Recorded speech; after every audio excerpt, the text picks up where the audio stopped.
सर्वेभ्यो नमः। देववाणी संस्कृतं यूट्यूब चलदृश्यं प्रति भवतां भवतीनां च हार्दं स्वागतम्। मित्राणि, पारिभाषिक को पढ़ रहे हैं और अब पारिभाषिक हमारी समापन की तरफ जा रही है। ठीक है, 120 परिभाषाएं हमारी कंप्लीट हो चुकी हैं और आरंभ में ही सूचना आपको दे देना चाहता हूं कि अब इसके बाद इस सीरीज के लगभग 5-6 कक्षाएं समाप्त होने के बाद अब काशिका की कक्षा आरंभ होगी। ठीक है, काशिका ये महर्षि पाणिनि के लगभग 4000 सूत्रों पर श्रीमद् वामन और जयादित्य दो आचार्यों के द्वारा लिखित शंका समाधान रूपी व्याख्या है।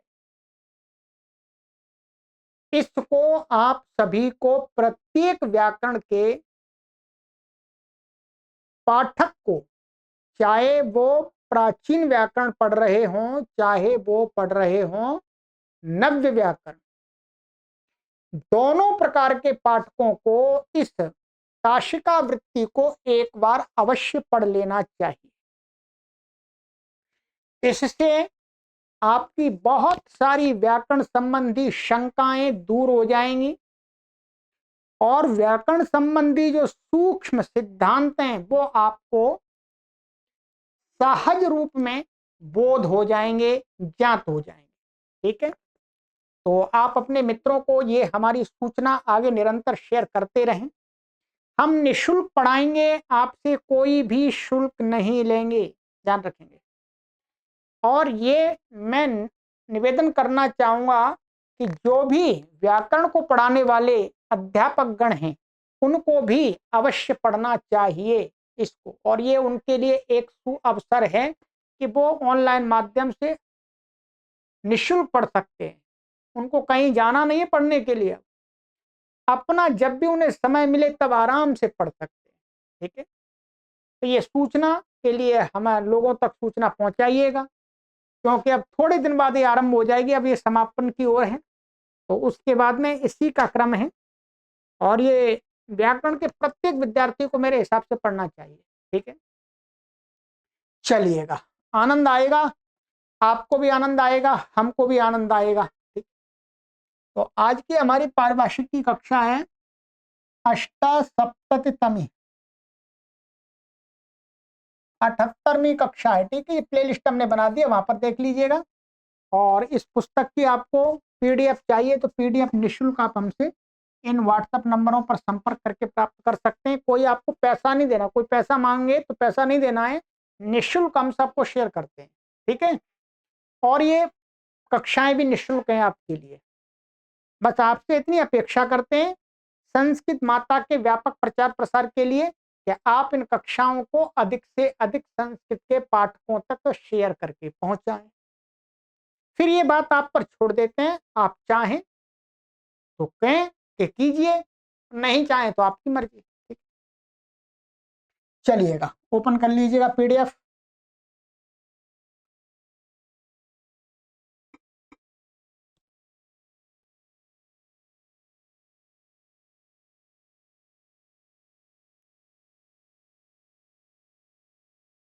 ये हो गया था। ठीक है, अब क्या है, अब कोई उत्थानिका नहीं होगी, सीधी परिभाषा सीधी उसका व्याख्यान, सीधी परिभाषा सीधा उसका व्याख्यान। 28 परिभाषाएं हमारी बची हुई है, कोशिश करेंगे जितना हो जाए उतना जल्दी से। 121 में, ठीक है, ये लिखा हुआ है इतो अग्रे काश्चन परिभाषा संक्षेपेण प्रस्तुयन्ते। यहाँ से आगे कुछ परिभाषाएं संक्षेप से उनकी प्रस्तुति दी जाती है। आतिदेशिकम नित्यम, आतिदेश माने अतिदेश का जो कार्य होता है, अतिदेश, अतिदेश का अर्थ ऐसे स्थानीवत भाव, माने तो जैसा नहीं है वैसा उसको मान लेना अतिदेश का। तो अतिदेश को कह करके कोई कार्य कहा जाता है तो वो नित्य नहीं होता, अनित्य होता है, ऐसा जानना है। जय अतिदेशेन लभ्यम कार्यम नित्यम न भवति। अतिदेश से प्राप्त जो कार्य होता है वो नित्य नहीं होता है। स्थानिवदादेशो नल विधौ इति सूत्रेणैवातिदेशे सिद्धे यदयं प्रत्यलोपे प्रत्यलक्षणम् इत्याह तेन ज्ञायते भवति यम परिभाषा। ये परिभाषा कहां से आई निकल के? कहते हैं कि स्थानिवदादेशो नल विधौ, कि जो आदेश होता है वो स्थानीय के समान होता है, स्थानीय के समान होता है। अब इनका ये सूत्र हमारे पास बना दिया था पहले, ये 55 नंबर। इस सूत्र से ही क्या है, प्रत्यलोपे प्रत्यलक्षणम। प्रत्यलोपे प्रत्यलक्षणम भी तो क्या है, प्रत्यय को लोप आदेश कर दिया, तो उसको भी स्थानीयवत माने, लोप है वो भी स्थानीयवत मान करके काम हो जाएगा। लोप भी आदेश है, ध्यान रखेंगे, ये मैंने अष्टाध्याय में पढ़ाया था आपको। लोप भी क्या है, आदेश। तो स्थानीयवत माने प्रत्यलोप प्रत्यलक्षण मान करके जो कार्य हो रहा है वो तो स्थानीयवत लक्षण से ही प्राप्त है। प्रत्यय चला गया परंतु उसके स्थान में जो लोप आदेश हुआ है उसको हम स्थानीयवत मान लेंगे। परंतु फिर भी प्रत्यलोप प्रत्यलक्षण पढ़ रहे हैं महर्षि पाणिनि, इसका मतलब कभी कभी ये नहीं लगता। तो नहीं लगता तो उससे क्या होता है, अब प्रत्यलोप प्रत्यलक्षण अर्थात प्रत्यय के लोप रूपी आदेश होने पर तो उसका जो उसको मान करके कोई कार्य वो तो नित्य ही होगा। इसका मतलब इसको अनित्य कर दिया। इस सूत्र ने इस अतिदेश विधायक कार्य के सूत्र को अनित्य कर दिया। ये कभी कभी नहीं भी लगता। ठीक है, आइएगा अब कहते हैं, तो इसलिए इससे ज्ञापित होता है तेना जुह्वतु इत्यत्र लंगबत आदे अतिदेशेन सिद्धभ्यस्त विधिभ्यश्च इति लोट संबंधिनो झेर जुस न भवति। अब ये अनित्य हो गया, अतिदेश को मान करके कहा हुआ कार्य पूरे शास्त्र में। अब यहां पर क्या है, ये जुह्वतु बनाते हैं, क्या जी, जुह्वतु। ठीक है, ये जुह्वतु बनाते हैं, तो कहते यहां पर क्या है, ये लोट लकार का रूप है। लोट लकार में क्या है, लोटो लंगवत, क्या है ये अतिदेश, लंगवत अतिदेश, लंगवत का है लोटो लंगवत, ये सूत्र आपको पढ़ाया है। लोट लकार में लंगवत कार्य हो जाते हैं। अब ये लोट लकार का प्रथम पुरुष के बहुवचन का। अब कहते हैं यहां पर क्या, सिजभ्यस्त विधिभ्यश्च, ये कहता है सिच से उत्तर और अभ्यस्त संज्ञक से उत्तर, विध से उत्तर। जो झी होता है गित लकारों में, माने गित लकारों में जो झी होता है उसको क्या हो जाता है, जुस होता है झी को।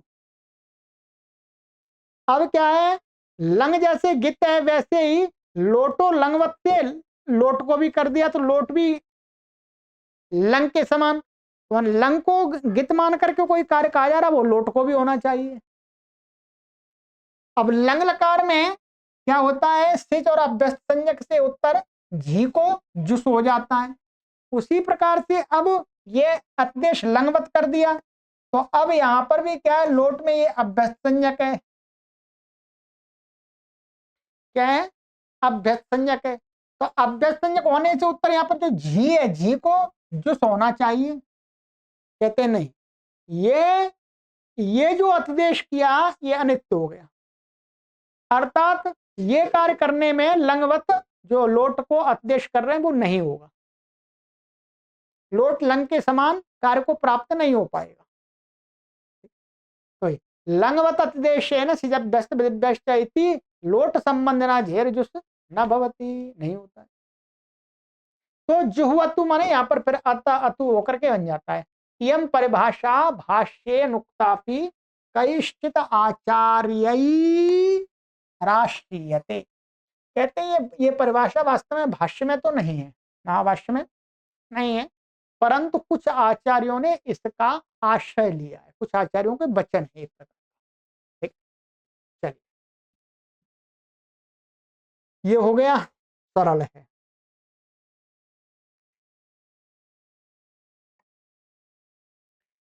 सर्वविधिभ्या इड विधिर्बलवान। कहते हैं सारी विधियों से इट विधि बलवान होती है, अर्थात इट प्राप्त हो रहा हो अथवा कोई दूसरा कार्य प्राप्त हो रहा हो तो इट पहले होगा। ठीक, ये परिभाषा।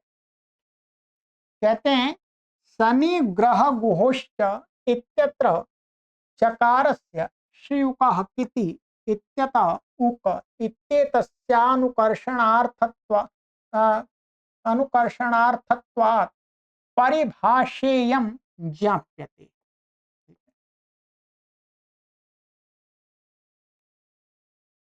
कहते हैं ये सूत्र अष्टाध्यायी का हमने पढ़ाया, शनि ग्रह घोष।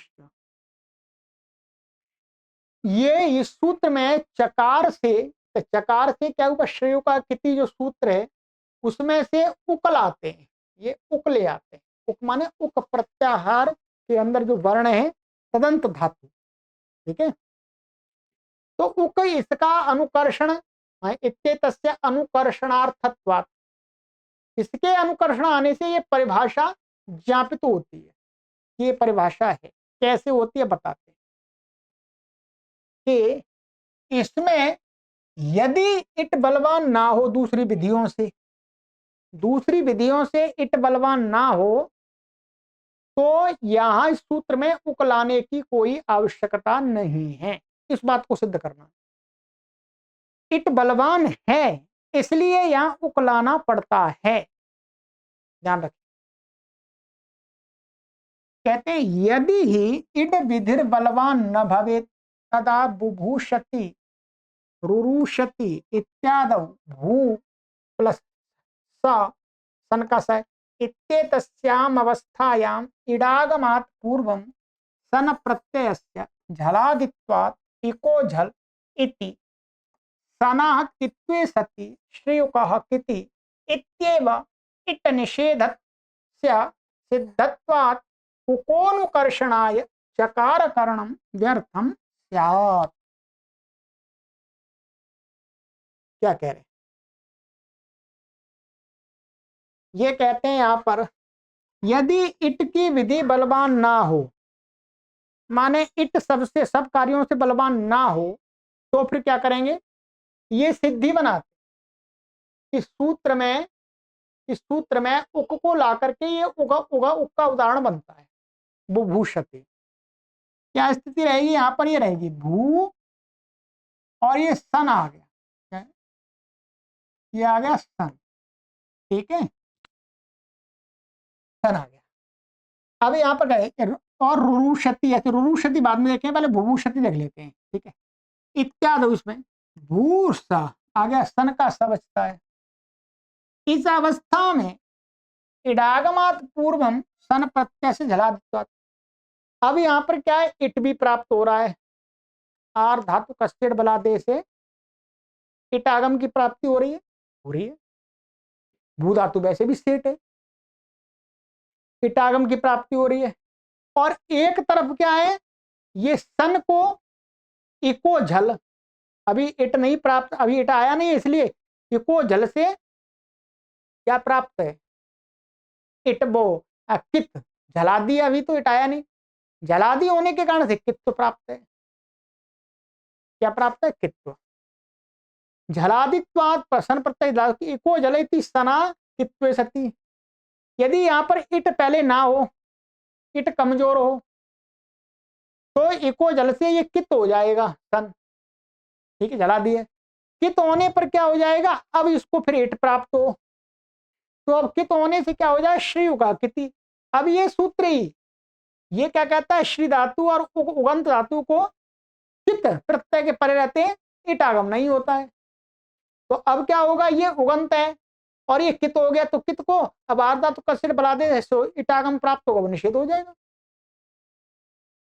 इसमें उकलाने की आवश्यकता ही नहीं है, इसी से इट का निषेध हो रहा है।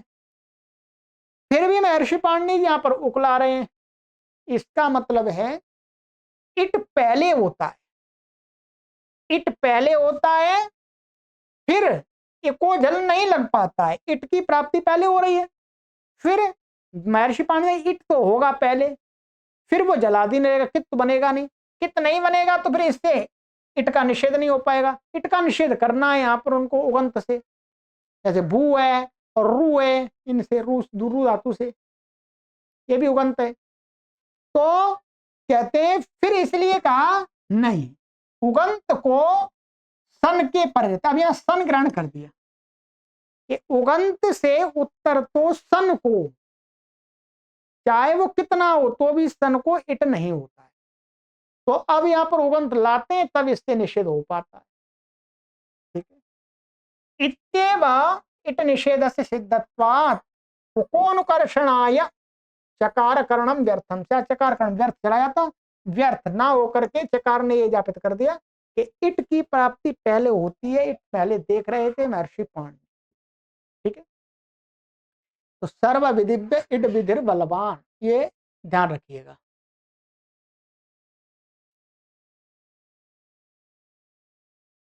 आगे है 123, प्रकृति ग्रहणे यंग लुगंतस्यापि ग्रहणम। कहते हैं प्रकृति ग्रहणे यंग लुगंतस्यापि ग्रहणम, कई सूत्र में प्रकृति माने धातु ली जाएगी यहाँ अपने आप। ठीक है, कोई धातु ले ली, धातु को लेकर के कोई कार्य का, प्रकृति मूल धातु को, तो वहां पर जो मूल धातु को लेकर कोई कार्य कहा गया है, तो वो कार्य उस धातु का, वो धातु जब यंग यंग लुगंत धातु बनती है तब उससे भी वो कार्य होता है, ऐसा जानना चाहिए। ठीक है, प्रकृति ग्रहणे यंग लुगंतस्यापि ग्रहणम भवति, अर्थात प्रकृति ग्रहणे, प्रकृति ग्रहण मूल धातु के ग्रहण है जिस सूत्र में, वहां पर उस मूल धातु का यंग लुगंत का भी ग्रहण करना चाहिए, मूल को भी हो जाएगा, यंग लुगंत धातु को भी हो जाएगा, यंगंत का नहीं होगा, यंग लुगंत को होगा, ध्यान रखें। अब यहाँ पर एक बात बता रहे हैं, ये बात यहाँ पर आपको नहीं समझाएंगे, बस इसको यहाँ मोटा सा जितना दिया है उतना ही समझना। वो काशिका का ये है आट इटत, ये क्या है, लुंग लकार की सिद्धि है, अट धातु की अण्यंत की लुंग लकार के प्रथम पुरुष एक वचन का रूप है। इसमें इत्यादि माने इस प्रकार से, माने आटिटत इत्यादौ लोप वारणाय द्वि प्रयोगो दुर्वचनम काष्ठम इति सिद्धांतात् जुहुधि इत्यादौ कृते द्वित्वे हुझल्भ्यो हेर्धि इति धित्ववत् कृत द्वित्वयंग लुगंतेपि प्रकृति प्रयुक्त कार्य सिद्धिरिति भावः। ठीक है, कहते हैं कि इसमें आटिटत की सिद्धि के लिए इत्यादौ, आटिटत हो गया, आटिटत के समान और भी, आटिटत के समान जो आटिटत को जो जो कार्य प्राप्त हैं वैसे ही और भी। ठीक है, इत्यादौ इणी लोप वारणाय, इसमें इणी लोप को हटाने, इणी लोप के वारण के लिए,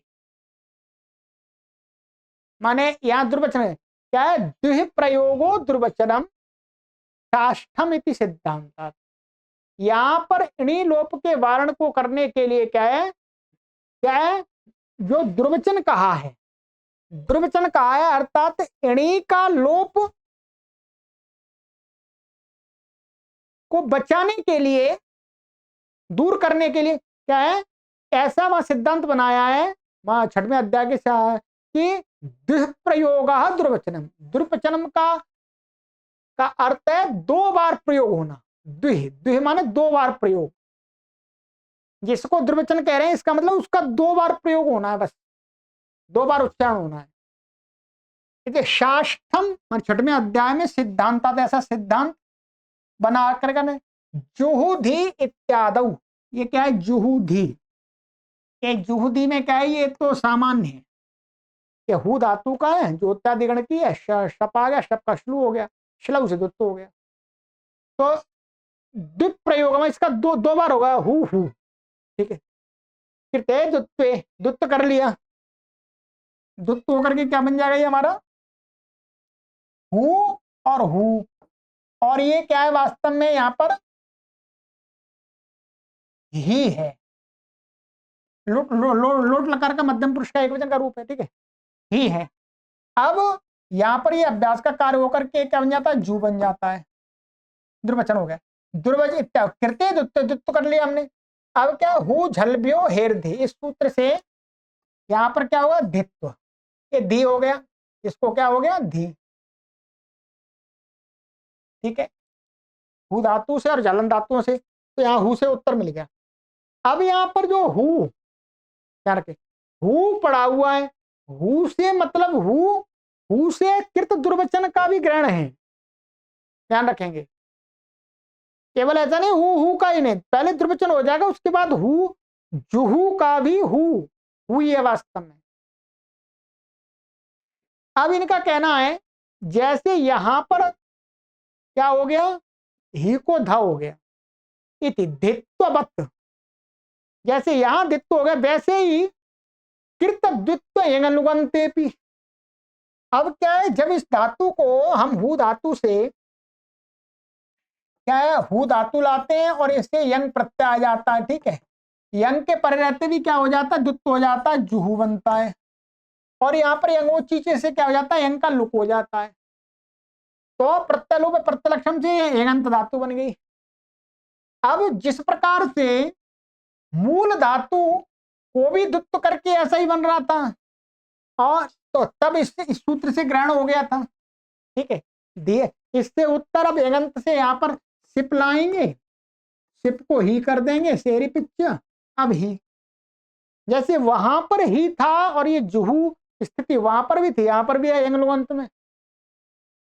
परंतु कोई कहे कि ये तो यंगंत धातु है भाई, यंगलुगंत, इसका इसका कैसे ग्रहण हो जाएगा? तो ये कहते हैं कि धित्ववत्, जैसे धित्व यहां पर कर दिया था वैसे ही कृत द्वित्व यंगलुगंते भी प्रकृति प्रयुक्त कार्य सिद्धि भाव, यहाँ प्रकृति को मूल को कहा धातु को वो यंग लुगंत में भी कार्य होता है, इतना जानिए। यहाँ पर भी ही को क्या हो जाएगा, इस सूत्र से धी हो जाएगा, तो यंग लुगंत में भी इसका रूप क्या बनेगा, जुहूधी, यही बनेगा, ये ध्यान रखिए। ठीक है, इसका उदाहरण ये बन गया।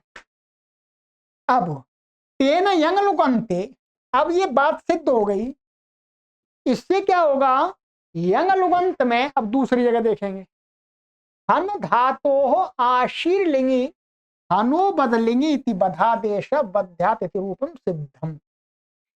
माधव, ये माधवचा, माधव अर्थात ये माधव वृत्ति है, धातु वृत्ति। ठीक है, तो यहां कहते हैं कि हन धातु क्या है, हन धातु को आशीर्लिंग में हनो विधिलिंगी, हनो बदलिंगी से बधादेश होता है आशीर्लिंग, उसका रूप बनता है बध्यात, यही बनता है आशीर्लिंग में बध्यात हन का। ठीक है, अब कहते हैं अब ये हमारे, अब हम धातु से मानिएगा हम ले आए यंग आ गया, ये यंग आ गया, यंग यंग का लुक हो गया, और इसको द्वित्व आदि सारे कार्य होकर के ये ऐसा बनता है जंघन, ये क्या है जंगन, द्वित्व आदि होकर के नुक आदि आगम होकर के इसको, ये यंग लुगंत धातु है जंघन। ठीक है, जंघन, अब जंघन धातु है, आगे विधिलिंग आने वाला है, ये वो आशीलिंग, क्या है लिंग आशीलिंग आने वाला है आर्ध। तो अब क्या है प्रकृति ग्रहण है यंग लुगंत ग्रहण, यहां पर हन से एक तो मूल हन धातु को भी आशीलिंग के पैरते वध आदेश हुआ था जैसे, वैसे ही हन का ये यंग लुगंत रूप है, इसको भी क्या हो जाएगा, लिंग के परे रहते वध आदेश हो जाएगा।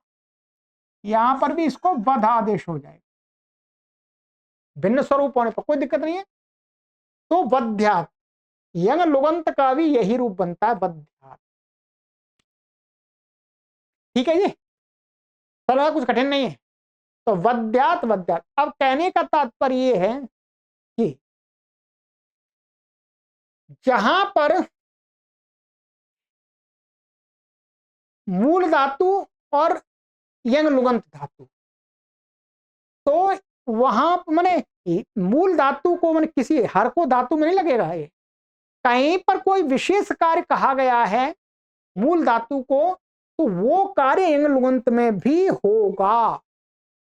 अतः मूल धातु का जो रूप बनेगा, जहां कार्य विशेष कहा गया वहां पर, हर जगह नहीं, जहां कार्य विशेष आदेश आदेश आदि करके जो मूल धातु को कार्य का वह, वहां पर उसके यंग लुगंत का वैसा ही रूप बनेगा। ये समझना, जैसे यहां पर हन धातु मूल का बध्यात बनता है, यंग लुगंत का भी बध्यात बन गया। हर जगह समान नहीं होगा, ध्यान रखेंगे। ठीक है, चलिएगा, ये हो गया।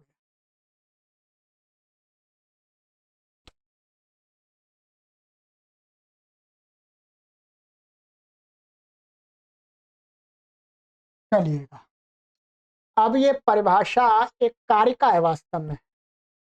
क्या है, एक कारिका, कारिका माने कि श्लोक है, वो कारिका, कारिका वो परिभाषा का ही कार्य करता है। ठीक है, इसमें कई बातें हमने पहले जानी भी हैं और आज और देख लेते हैं। कहते हैं ये पूर्व वाली जो परिभाषा है उसकी अतिव्याप्ति में थोड़ा सा रोक लगाएगा, बांध लगाएगा। स्टिपाशपानुबंधेन निर्दिष्टं यद गणेन च यत्रैकाग्रहणं चैव पंचैतानि न यंगलुकी। सीधा अर्थ है इसका, स्टिप निर्देश शप के द्वारा, अनुबंध का द्वारा, निर्दिष्ट अथवा गण को मान करके कहा हुआ कार्य, अथवा एकाच को कहा हुआ कार्य, एकाच लक्षण मान करके कहा हुआ कार्य, ये 5 कार्य यंग लुक में नहीं होते। पूर्व वाले सूत्र में क्या था, प्रकृति ग्रहणे यंग लुगंतस्यापि ग्रहणम। तो उस परिभाषा में ये ध्यान रखना चाहिए कि यदि इन निमित्त माने ये वाले 5 प्रकार के कार्य होंगे मूल धातु को कहे हुए, तो वो यंग लुगंत में नहीं होते। इसका ये सीधा अर्थ है। अब आइएगा, इसको पढ़ लेते हैं।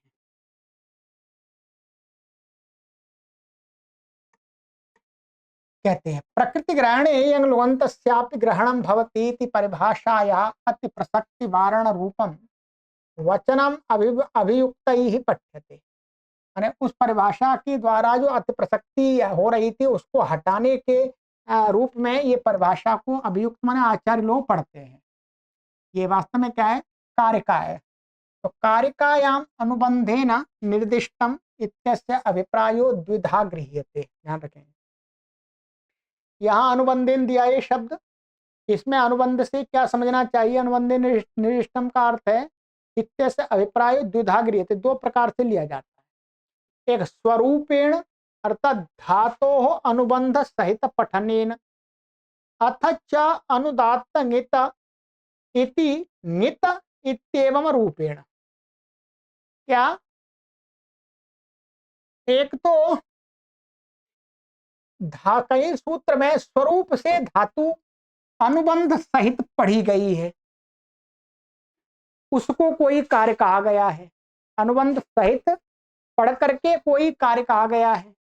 अथवा अथवा अनुबंध जिस धातु में, जैसे अनुदात्त ङित, यहां पर गित लिया है, तो गित को मान करके जो कार्य मूल धातु में कहा है वो यंग लुगंत में नहीं होगा उसके। ठीक है, तो गित ये आ गया, ङित इति एवं रूप, मतलब गित रूप का ये हो गया।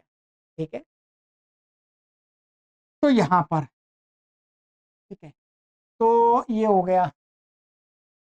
शास्त्रे धातो स्थिप निर्देशेन स्थिप प्रत्ययांतस्य धातुर निर्देशेन, ठीक है। कहते हैं शास्त्र में धातु किसी को स्थिप प्रत्यय है, एक स्थिप प्रत्यय कई जगह आया है, ठीक है। जैसे स्तौति, हाँ पढ़ा हुआ है सूत्र में, क्या है स्तौति, तो ये क्या है स्थिप प्रत्यय है। तो स्थिप प्रत्यय करके निर्दिष्ट स्थिप प्रत्ययांतस्य धातु और निर्देश करके पढ़ा हुआ है। तो ये जैसे स्तौति सूत्र में पढ़ा हुआ है, उपसर्गा सुनोति सुबति इत्यादि सूत्र में। तो यहाँ पर यंग लुगंत का ग्रहण नहीं होगा। जो भी कार्य यहाँ पर ऐसा पढ़कर कह करके उच्चारण करके कहा जा रहा है वो यंग लुगंत में नहीं होगा इसको। इसी प्रकार से शपा माने शबंतस्य निर्देशेन अनुबंध, माने शप के द्वारा, अभी ये बताएंगे आगे, ठीक है। शबंतस्य निर्देश माने शप लगा करके कार्य कहा गया है किसी धातु को, वो भी नहीं होगा। अनुबंध निर्देशेन, अनुबंध के साथ जैसे बता दिया था धातु अनुबंध सहित अथवा ङित माने ङ अनुबंध है वो भी। गण निर्देशेन अर्थात जैसे गण को लेकर के कोई कार्य कहा जाता है, भाई इस गण की धातुओं को, जैसे आदि प्रवृत्तिभ्यः शपः, आदादि गण की धातुओं को शप, तो आदादि गण को लेकर कार्य का है वो। ऐसे एकाच इत्यस्य, ये एकाच उपदेशन इट का निषेध किया गया है, तो एकाच को मान कर किया गया, ऐसे एकाच लक्षण मान करके कहीं पर भी किया है। इत्यस्य ग्रहणेन यत कार्यम विधीयते, जो कार्य विधान किया जाता है तद यंग लुकी न भवति, वो कार्य यंग लुक में नहीं होते। सरल अर्थ कोई कठिन नहीं है।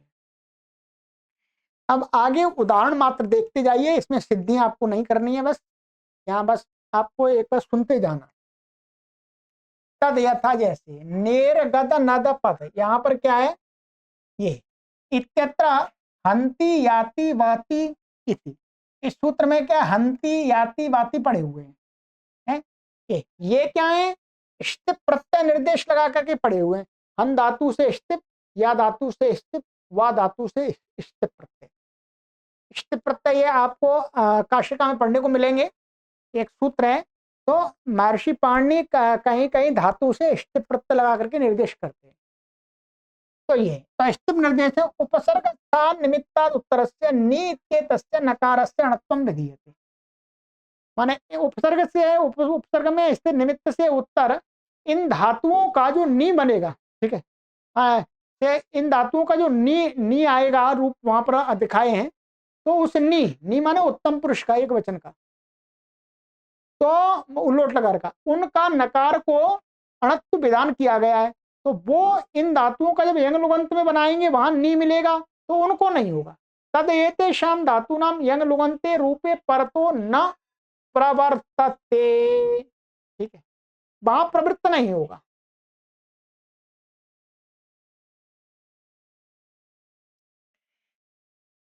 ठीक है, अच्छा ये नहीं इन्होंने मैं यहाँ पर मैं ऐसा कह रहा था, इसका पूरा अर्थ एक बार पढ़ लेता हूं मैं, ठीक है। ये है हमारा 8-4-17,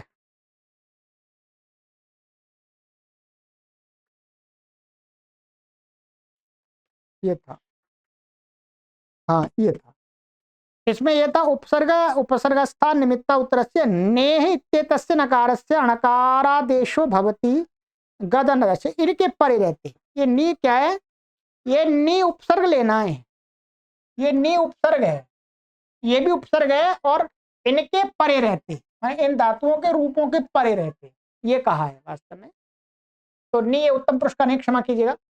तो अब देखिए ये प्राण्य जंघनीत, ये हन धातु का यंग लुगंत का रूप है। अब यह प्र नी हन यंग लुक और ये लंग शब्द तिप दिखा दिया। तो अब यहाँ पर प्र उपसर्ग में स्थित निमित्त राय, उससे उत्तर हन परे है, परंतु ये हन यंग लुक का रूप है, इसको दिक्कत आदि हो जाएगा तो ये जंग ऐसा बन जाता है, जंघन, जंगन बनेगा। तो यहाँ पर इसके परे रहते इस नी को अणत्व नहीं होगा, ठीक है, ये नहीं होता। ऐसे शनि बंतर्द इत्यस्मिन् सूत्रे भर, इसमें भर पड़ा हुआ है, भर भ्री धातु को शप लगा करके भर बना दिया है, ठीक है। एक कर्तरी शप वाला शप नहीं है, ये शप एक अलग है। इति भ्री शप निर्देशस्य सत्वात् बर भरे क्षति इति इड विकल्पो न भवति। ये सूत्र क्या करता है, यहाँ पर भ्री धातु पड़ी हुई है, इसको सन के परिवर्तित विकल्प से इट करता है। तो अब भ्री धातु का जब हम बनाएंगे यंग लुगंत में, तो वहां इट विकल्प नहीं होगा, वहां तो नित्य ही इट होगा। तो बर भरिष्यति ये बन जाएगा, इट विकल्पो न भवति। नित्य एव तो इट भवति, नित्य ही इट होता है। ठीक है। शींगा सार्धात्मक गुण, ध्यान रखेंगे, शींगा सार्धात्मक गुण इति अनुबंध निर्देशेन विधीयमानो गुण यंग लुकी न भवति। अब ध्यान रखेंगे, यहां पर क्या है, शींगा सार्धात्मक, यहां पर अनुबंध सहित धातु पड़ी हुई है, अनुबंध सहित, अनुबंध को लेकर के अथवा अनुबंध सहित ही बताया था अभी। अनुबंध सहित धातु को या शींग को सार्वधातुक प्रत्यय गुण कहा है, शेते आदि बनता है। तो इस अनुबंध निर्देश से विधीयमान जो गुण है वो यंग लुक में नहीं होगा, यंग लुक में नहीं होगा। तो क्या बनेगा, ये न भवति। तो शेषितः, ये क्या दिखाया है, ये परस्मयी पद का दिखाया है, यंग लुकंत में तो परस्मयी पद हो जाएगा। ये क्या है, ये शेषिता में तस का रूप दिखाया है। क्या दिखाया है, तस का। तो तस को मान करके ये तो शींग धातु क्या है, नित कित नित अनित सब में गुण करता है शींग धातु को, सार धातु को होना चाहिए, वो गित बेशक हो तो भी गुण होगा। यहाँ पर ये गित है, परंतु ये यंग लुगंत धातु है शी, तो इसमें गुण नहीं होगा या नहीं होगा, इसको तो सार्वधातु कंपित गित होकर के इंगिति जैसे निषेधी हो जाएगा। ठीक है, इसी प्रकार से, और इसका तो ध्यान रखेंगे, यहाँ तो शींग धातु से जब सार्वधातु गित प्रत्यय होते हैं सारे उससे तो भी गुण कहा है, ध्यान रखेंगे। परंतु यंग लुगंत में यदि गित प्रत्यय परे मिल जाएगा सार्वधातु, तो फिर इसको मान करके गुण नहीं होगा, यंग प्रकृति ग्रहण यंग लुगंत ग्रहण वो नहीं लगेगा। ठीक है, तो शींग धातु वास्तव में क्या है, उसको गुण प्राप्त नहीं था, तो अवश्य गुण निषेध की प्राप्ति में गुण का विधान किया गया है। ठीक है, शींग यंग लुक और तस ये होगा, शींग धातु इसका यंग लुक रूप बना लिया हमने, तो ये बन गया अनुदात्त इति च आत्मने पदम न भवति। और इसी प्रकार से क्या होता है, इसका अनुदात्त गित गित मान करके यंग लुगंत में इसका ये दिखाया है एक वचन है, दिखाने वो है द्विवचन का, ये दिखाया एक वचन में, यहां पर आत्मने पद नहीं होगा, परस्मय पद, ये भी इसमें ये भी घटेगा। क्या अनुदात्त गित, गित लेकर के पड़ा हुआ है अनुबंध लेकर के, तो अनुबंध अकेले को लेकर के भी कोई कार्य कहा है, वो यंग लुगंत में नहीं होता है। तो यहां पर भी आत्मने पद नहीं हुआ, ये क्या है, ये यंग लुगंत का प्रथम पुरुष का है, एक वचन का है, वो द्विवचन का है। तो दोनों में आत्मनि पद वाली बात तो दोनों में घटित होगी। ठीक है, यहाँ पर जो गुण हो रहा है शींग को, वो तो तिप को मान के हो रहा है, तिप को मान के तो गुण हो जाएगा, इससे नहीं हो रहा गुण, यहाँ पर वहां पर गुण नहीं हो पा रहा, और निषेध हो गया। गण निर्देशेन च रुधादिभ्याश्नम इति रौधादिकस्य भिदेर यंग लुकी न भवति।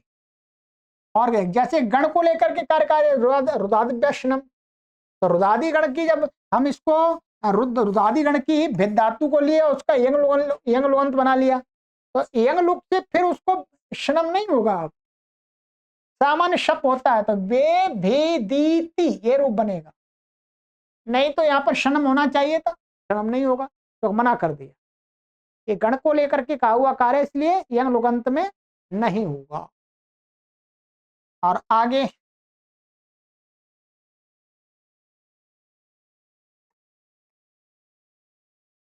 एकाच उपदेशन उदात्तात इति च एकाच ग्रहणेन उच्यमानम इट प्रतिषेधो यंग लुकी न भवति। इसी प्रकार से एक अच को निमित्त मान करके जो अनुदात धातु उसको उपदेश में उसको क्या है, इट नहीं होता है बलादि प्रत्यय को, उससे उत्तर। तो अब उसका यंगंत बना लेंगे यंग लुगंत, तो उसमें वो सूत्र नहीं लगेगा, वहां तो इट होगा। जैसे बेभेदिता। ठीक है, क्या बनेगा? बेभेद। ये बेभेदिता बना दिया इन्होंने। वहां पर क्या बनता है? भेदता। भेद का भेदता बनता है, ये बनता है भेदता। क्या बनता? भेदता। परंतु यहां पर इट हो जाएगा, यहां पर तो इट का निषेध हो गया इससे, एकाच उपदेश से। ठीक है, परंतु यहां नहीं हो पाएगा, नहीं होगा। तो ये एकाच को मान करके कार्य कहा गया, वो एंगलवंत में नहीं होगा। तो ये 5 कार्य प्रकृति ग्रहण एंगलवंत ग्रहणम में नहीं होते, ये जानना चाहिए, साथ साथ में ही जानना। ठीक है, चलिए आज इतना ही करेंगे। अब आगे 4 परिभाषाएं हो गई हैं, थोड़ी कठिन थी आज। चलिएगा, आगे की परिभाषा हम पढ़ेंगे, चानुकृष्टम नोत्र नोत्तरत्र। चलिए,